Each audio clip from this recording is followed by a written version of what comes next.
Today we are going to be sipping on some more royal tea as we talk about the top 10 reasons why King Charles won't be on the throne for long.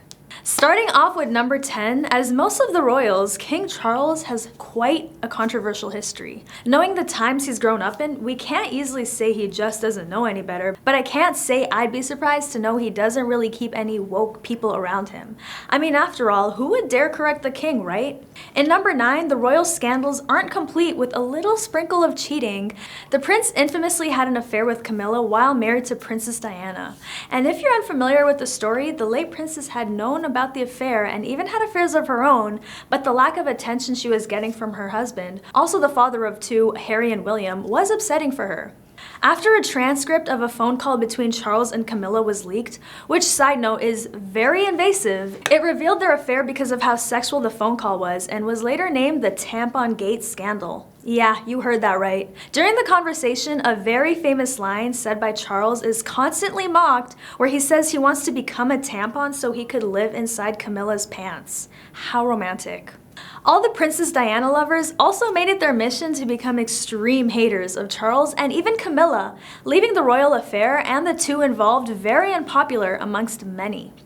The HBO documentary The Princess even insinuates that Prince Charles may have been jealous of how much more popular Diana was than the prince himself. Yikes, that's a little embarrassing. But to be fair, the late princess was a true icon in more than one sense. I mean, her fashion choices are still being recreated in this day and age. Her impact was crazy. Now for Charles, I don't think we can say the same. Now, although we are unsure how the two sons feel about their parents' tragic ending, this family does seem to stick by each other. Because even when Prince Harry made the big boy decision to move out of the royal palace and lifestyle that came with it as a father, Charles made sure his son and daughter-in-law had a comfortable start to their new life, even though I'm sure he was unhappy with their decision. This cheating scandal leads up to the 8th reason, the breaking of royal protocols.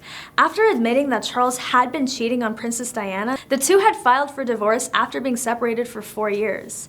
After the news was released, we had seen the former princess attending an event with the infamous revenge dress, which was a mini black dress with a plunging neckline showing off her pearly necklace. Honestly, big moment for Diana, and we loved to see it. The monarchy usually frowns upon divorces and remarries, and when Charles had done both and tied the knot with Camilla, a lot of people were unhappy with this decision, including members of the royals.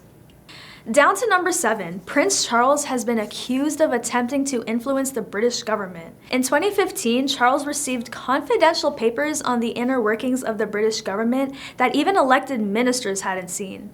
How did he manage to get his hands on these papers?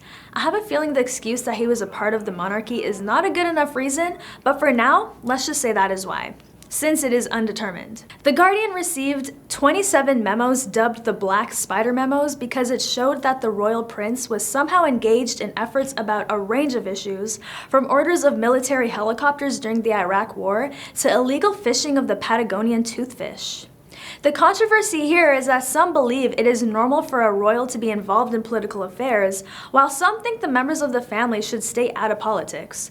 What do you think? Let me know in the comments section if you believe royals should be involved in politics or should just stick to the other royal duties that steer clear of the political side.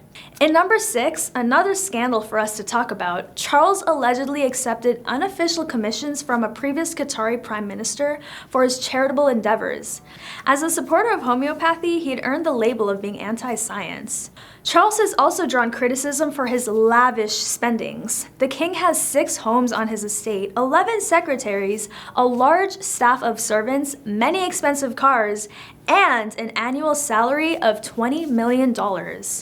I get that he is a king, but it is very interesting to know not only does he have this insane annual income, but on top of that, the whole family is extremely secretive of their wealth and where exactly they are possibly getting this amount of money from.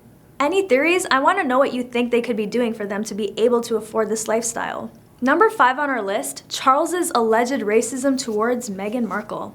This allegation is not the greatest to have for anyone, and as a king, it is truly unacceptable. During the interview where Meghan and Harry opened up to Oprah, there was a statement Meghan had made about how she had received criticism for her skin tone from a family member. Even though she didn't directly expose who it was, and when we think about the extreme racist past this former prince has had, it made many believe Charles to be the one to have had an issue with Meghan. There have been claims made within the palace of progress being made, but not fast enough. This is pretty relevant through the most recent allegations, not just made against Charles, but the other members of the royal family, and even the royal staff have been catching strays over comments being made and behavior towards people of other ethnicities. A quick rundown of a few problematic things that have been said by the royals. The late Prince Philip was infamously known for his racist past, which no matter how many royal titles you have, being titled a racist is simply horrifying. He has made comments about eye shapes of people of Asian descent, made a statement about someone not being eaten in the jungle, and even asking natives if they still throw spears at each other. Real facepalm moment, because he really should have known better. And although alleged efforts are being made to become more progressive, a lot of the time, it just doesn't seem good enough. Other members who have been exposed for their ignorance was one of the late Queen's longtime assistants, who was repeatedly asking a black British charity boss where she was really from. The assistant later resigned and apologized, but you can't help but wonder why the family wouldn't keep, one, a more diverse staff, and two, since they do travel a lot, why they don't have a better understanding of culture and ethnicities. But then again, it all seems like the royals are used to being able to get away with a lot of scandals because of their power, and that isn't limited to their contributions within the British media. Down to number 4, another scandal the king had been involved in. British police had launched an investigation with Charles's charity, the Prince's Trust, after reports of a cash for honors scheme. Earlier this year, accusations were made that a close aide, Michael Fawcett, offered a Saudi tycoon a knighthood in exchange for $2 million in donations. The investigation started after it was reported that Fawcett stepped down from his role as the chief executive of the foundation after being accused of misconduct. It was reported that tens of thousands of dollars were paid to make up for links to the prince. So basically, they were trying to bribe Fawcett by offering him a royal title in exchange for money, which allegedly would be going towards their foundation. That sounds really suspicious.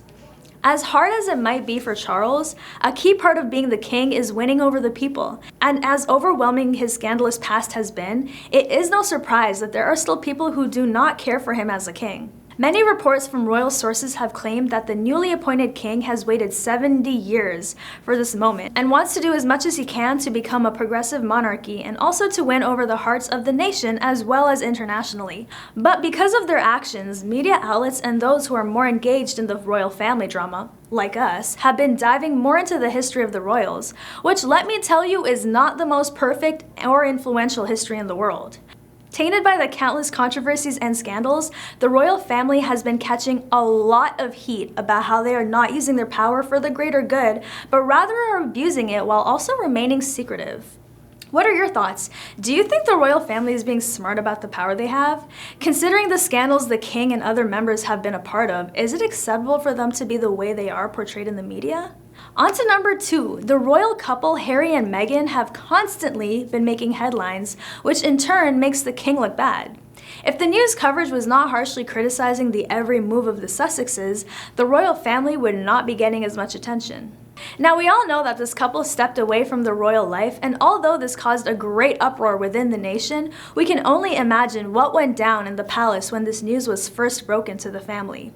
It's like 2 teenagers saying they want to leave their home, except it's a lot more responsibility with royal titles on the line. I wonder how, as a father, Charles felt, even though we know he sent them on their way with a very generous amount of money to help them with their transition.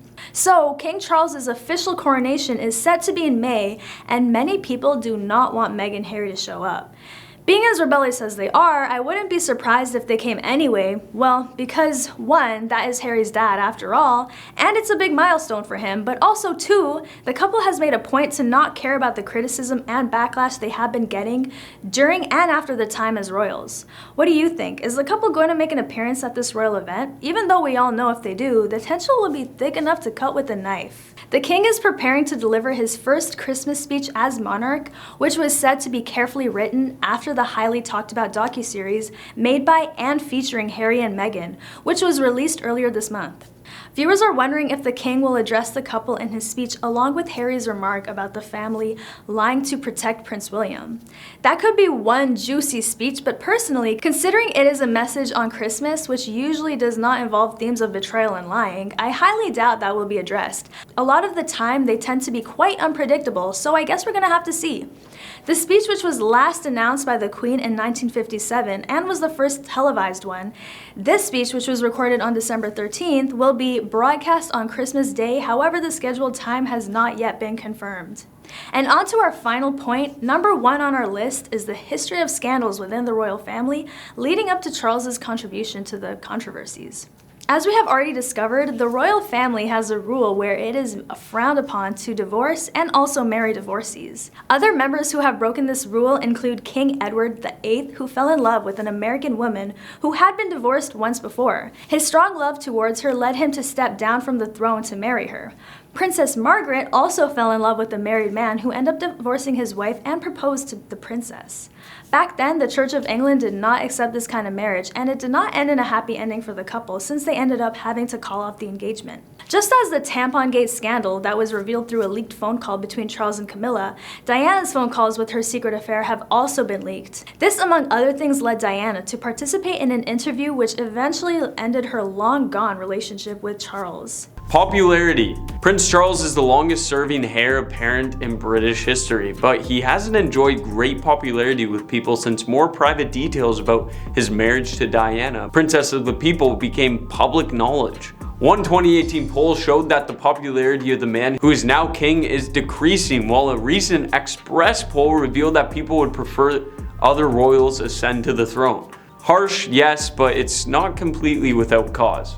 William and Kate. Prince William and Duchess Kate and their 3 children are adored in England. In fact, a survey by BMG Research reveals that nearly half of British public want Prince Charles to step aside and give the throne to his oldest son now that the Queen has passed. Prince William and Duchess Kate have now been married for nearly a decade. The Atlantic calls them a fairy tale with their picture-perfect family and their distinct lack of scandals. Plus, Prince William and Prince Harry are the most liked royals since records began, according to the Evening Standard, so it makes sense that people want to see the most liked royals on the throne.